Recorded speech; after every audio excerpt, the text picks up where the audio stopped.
mad, they hide. Thinking the badge is better than having some heart. Okay, look now, look how they running. They beating white people down just to show us what's coming, or to show us we nothing, or to show us we only welcome when singing or balling. Just shut up and dribble. Word, love. Hey everybody, I'm Carrie Champion. Welcome to We the People. So today we are having a very candid conversation with athletes and artists who want to make sure that you use your voice to vote. Voting is your voice. So we have so many different issues that have happened in this country. It's really, truly unprecedented time. So I'm looking forward to these conversations. I think you'll be educated as well as entertained, but most importantly, informed. We have morethanavote.org, whenweallvote.org, and fairfight.com. Those resources are imperative as we try to change our future.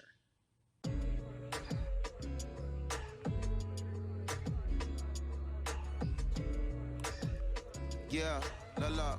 There's no way that we can talk about hip hop or even the fact that we want to talk about activism, Black voter suppression, without bringing in this guy straight from Port Arthur, Texas. We are talking about Bumby. He is an activist, a scholar, and an all-around gentleman. Thank you so much for spending some time with us. Bun, I don't want to start heavy, but I guess I have to, because that's where we are in the world today. It's heavy as hell. And when you think about what needs to happen in this country in terms of change, what's the first thing that you think of? Equality. That's pretty much the first thing that comes to mind, right? Black people need to be seen as equals in this world. You know, we had to fight just to be recognized as a full citizen in this country and not 3/5. The world is now seeing what we've known for so long in the culture and in the community. The one way that we can fight is obviously voting. Talk to me about what voting means to you. I hear people all the time talking about one vote doesn't matter and that voting doesn't make a difference. If that's true, why do they work so hard to suppress the Black vote? Because they understand the power of the vote. And so it's time that Black people collectively also understand the power of their vote. And not just on a national level, because a lot of times we only have this conversation every 4 years. People need to be very much involved in their local politics.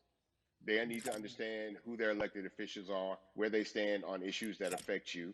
And you need to use your vote to either support the ones that care about you and your condition, or to elect people who do. A newer initiative that we're dealing with is educating felons, right? So in the state of Texas, if you're a felon, right, if you've been to jail or to prison, but you're no longer on probation or parole, you have the right to register to vote. Another thing that was just brought to my attention, there's an initiative called Orange, which is happening not just in Houston, but all over the country. If you're in jail currently during pretrial, but you have not been convicted, like you're still in jail waiting for your day in court, you are still eligible to vote. And you said something so key. They work so hard to hope that we stay uninformed, but more importantly, to suppress the Black vote. If you could do one thing with this message that we're trying to send today about how important voting is, what type of images would you like our people to understand and see when they go to these polls and vote, or when they cast their ballots? I think the images that we've all seen, you know what I'm saying, for decades in this country, if not centuries in this country, we've seen Black people oppressed, we've seen Black people attacked. So every time you look back and you see those old black and white images of people of color being attacked by dogs and people of color being sprayed with hoses, that's what they were fighting for. Back then, they were just fighting for a chance to vote. People like Martin Luther King Jr., people like Malcolm X, these people died to help us be in a position to have the power that we have now, which is to be able to cast a vote and make a decision about the people that have controls over our lives.